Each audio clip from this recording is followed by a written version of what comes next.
नमस्कार, सुस्वागतम दर्शकों। मैं बीएन फिर एक बार आप लोगों के साथ। दर्शक, एक नए अध्ययन में एक बात पर प्रकाश डाला गया है कि अंतरिक्ष उड़ान किस तरह से गुर्दे के कार्यों को प्रभावित करता है। सूक्ष्म गुरुत्वाकर्षण और ब्रह्मांडीय विकिरण के कारण संरचनात्मक परिवर्तन और संभावित स्थायी क्षति को दर्शाती है। ये मंगल ग्रहों की मिशन जैसे दीर्घकालिक अंतरिक्ष यात्राओं के लिए जोखिम पैदा करता है। दर्शक, अंतरिक्ष उड़ान के कारण गुर्दे की संरचना और कार्यों में परिवर्तन हो जाता है, जिसमें आकाशगंगा विकिरण स्थायी क्षति पहुंचाता है जो मंगल ग्रह पर किसी भी मिशन को खतरे में डाल सकता है। ये बात यूसीएल के शोधकर्ताओं द्वारा किए गए एक नए अध्ययन के अनुसार किया गया है। नेचर कम्युनिकेशन में 11 जून प्रकाशित ये अध्ययन अंतरिक्ष उड़ान में किडनी के स्वास्थ्य का अब तक का सबसे बड़ा विश्लेषण है और इसमें वाणिज्यिक अंतरिक्ष यात्रियों के लिए पहला स्वस्थ डेटा सेट शामिल है। इसे अंतरिक्ष और स्वास्थ्य पर शोध पत्रों के नेचर विशेष संग्रह के हिस्सों के रूप में प्रकाशित किया गया है।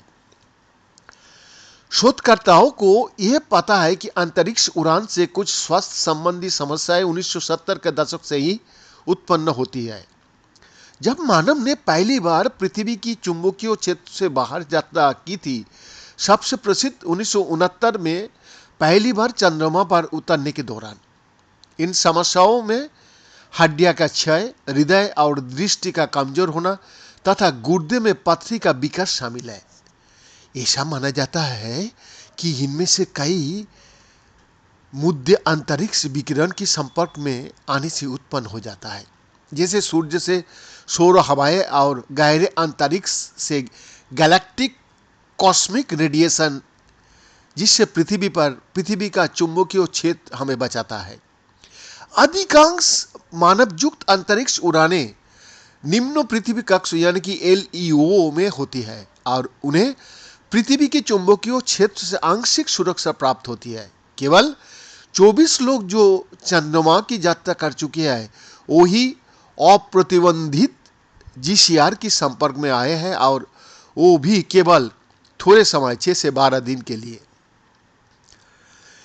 किसी ने भी ये अध्ययन अभी तक नहीं किया है कि पृथ्वी की चुंबकीय क्षेत्र से परे लंबे अवधि तक अंतरिक्ष यात्रा के दौरान अनुभव की जाने वाली स्थितियों की परिणाम स्वरूप गुर्दे और अन्य अंगों में क्या क्या परिवर्तन हो सकता है।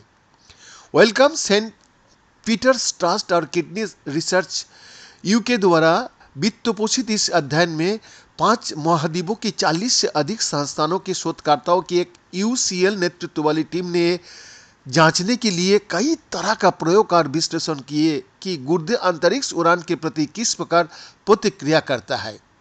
इसमें 20 अध्ययन समूहों से डेटा और नमूने की उपयोग करके बायोमोलिकुलर शारीरिक आकलन शामिल थे।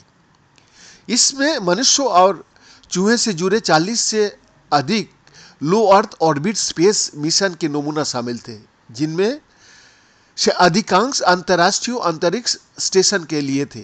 साथ ही चूहों से जुड़े 11 अंतरिक्ष सिमुलेशन भी शामिल थे। इनमें से 7 सिमुलेशन में चूहों को 1.5 वर्ष और 2.5 वर्ष के मंगल मिशनों के समतुल्य सिमुलेटेड जीसीआर खुराक के संपर्क में लाया गया, जो पृथ्वी के चुंबकीय क्षेत्र से पैर अंतरिक्ष उड़ान की नकल थी।